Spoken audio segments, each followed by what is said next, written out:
Tulsa King? 0. I'm at least King of 2, maybe Tulsa. 3. I'm about 3 episodes in. Here's the premise of Tulsa King.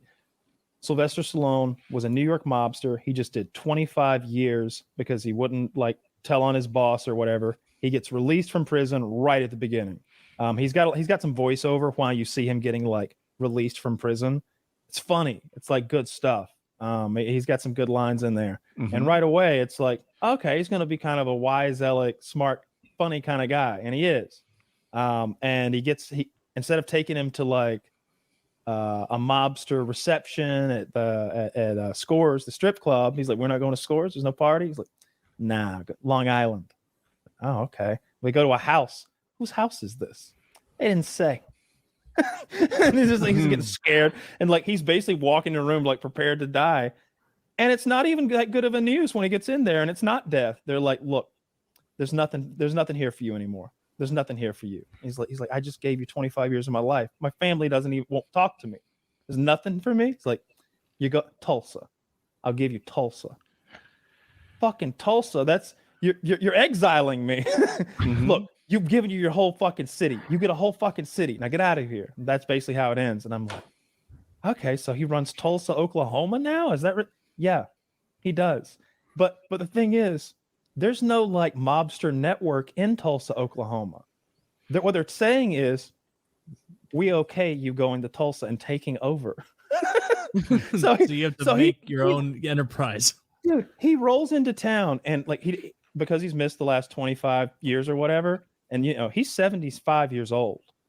He doesn't know anything about like the iPhone or anything. And like he's almost getting into a fight with his cab driver because the guy says he looks like a gangster. He's like, don't you say I look like a gangster. Don't you ever say I look like a gangster. He's like, nah, man, I just mean you look cool and all. You think being a gangster's cool? Well, yeah, I guess, you know, slick with it. Hot. That's what I'm saying. All right, then. Like he's getting ready to like pimp slap his black driver. They drive past a medical marijuana dispensary, and he's like, "What is that?" He's like, "It's a weed store." Pull over. He walks in there and basically strong arms them. Like he beats up the guard. He tells the guy, like, take me in the back and show me your books. I'm your partner now. And like you know, like threateningly, he just assaulted the guards. The guy shows him the books. He's like, you made $500,000. Where are you keeping that money? He's like, the bank. He's like, I know you're not keeping it in the bank because then the feds can get it. Where are you keeping that money? I don't have it. He's like, look at these shoes. The corner of these shoes are very sharp and very hard. I'm gonna break 3 of your toes if you don't tell me where that safe is.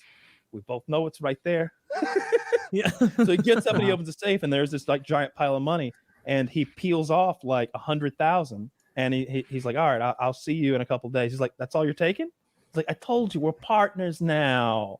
I'm gonna look out for you. That way, if any of the gangs or the criminal element comes in here, he's like, there's never been any criminal element to you. Hey, what are you, a smart aleck? You listen, I'm protecting you. And he just I'm protecting you from people like me. Like me. And he's like, there's more coming. There's not though. He's the problem.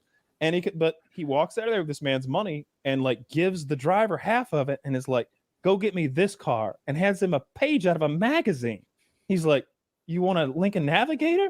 Yeah, black one with all the shit in it. So now Lincoln Navigator, the and coolest of SUVs. I don't know. It is. It's fucking sick. So they're nice, but that's a weird request. But the first couple episodes are him like cover it. It'll get you started. And especially if there's an assault involved. I don't want to spoil that, but there's another beating. There's another beating at the car dealership that I'll gloss over. I hope so. There's a severe beating at the car dealership over and so you we think get it. You're the assassin. I'm the assassin. It goes like that. But then just him trying to like put his money in his bank account. They're like, well, you need ID. I was like, here you go. This expired in 1993. Like, oh, shit. Well, I don't have any. Well, you have to go get some. And him like going through the process of getting a driver's license. And of course, he like turns to the left. They're like, "What are you doing? What are you doing?" No, it's cute and it's funny, but it's violent at the same time. And like everybody plays their roles like seriously. I think there's going to be death and murder. Sylvester Stallone pulls off being physically intimidating at 75. Honestly, he does. Impressive. He's big and bulky, and there's a scene where he fucks a woman, and then afterwards, she's like, "How old are you?" He's like, "Come on, what do you want me to say? You might as well be asking me, where were you when Kennedy was shot?" She goes, "Where were you when Kennedy was shot?" "I was a senior in high school." She goes, "That would make you 75." He goes, I gotta go. I gotta fucking go. And like gets disgusted with him and rolls up out of there. And he's like, "Oh." He's like, will I see you later? Maybe tomorrow? And she's just like, and she like closes the door and she's gone. Like it's kind of a sad. No, you geriatric. Yeah, no, it's fun. I like it a lot. Septuagenarian. Yeah, it sounds about right. Yeah. Septuagenarian if you're in your 70s rather than octogenarian up in your 80s, right? True fact. I like it. I like it a lot. I'm gonna watch some more probably tonight. I'm surprised. Without spoiling it, do they leave room for season 2? Is there a season coming? I'm not through season 1, but I would imagine so. I think that it's produced by that same guy who makes the Yellowstone stuff. Sheridan, something. Yeah. I forget his first name. Well, regardless, that guy, this show and that other show with Jeremy Renner, the Hawkeye guy who like almost lost his leg recently. He's got that show that's like Mayor of Something Town or some shit. He also produces that. I think they're all supposed to be in the same universe. It'd be fun if you saw like some crossover stuff happening. Kingstown. Mayor Kingstown. Yeah, I am simultaneously addicted to the Yellowstone universe and disgusted by the Yellowstone universe. It is so stupid and lame, and it is. I mean, Yellowstone in particular, they've just been fighting billionaire landowners from California. You know, those liberals, for 5 years now. Get another plot. Jesus fuck! Like this is the only thing you got. Someone's trying to buy your land or something like. Steal it or get no, I get it. I don't think they're gonna have any other bag, right? It's just gonna be about. I wish they would just expand. Like, I heard it's gonna end. Oh, well, that'd be good. Kevin Costner doesn't want to do it, and Kevin Costner's people came out and said this isn't true, but the rumor was he wanted to do all the filming in 1 week, and then they're like, no, we'll work harder than that. And 1 week, specifically, the rumor was. They had like 50 days to do the whole thing, and they did like 45 days on the first half of the season. So he's like, get your shit done.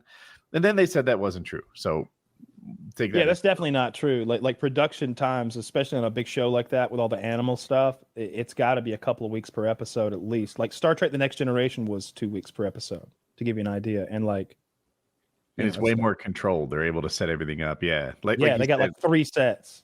Animals or sometimes things that are weather related or I watch a lot of like Star Trek behind the scenes stuff, and they said we did everything in 3 takes, usually just 1 take. We go in there, we do. What do you think about this, Mr. Wolf? I think we're in trouble, Captain. Right then. Shh. Scene. All right, we got it right. Fucking lunch.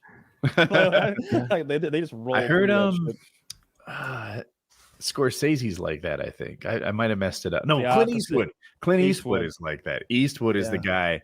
Like it rarely, if you need a second take, he's like, "What? You fuck it up? Why do you? What do you suck? 1 take."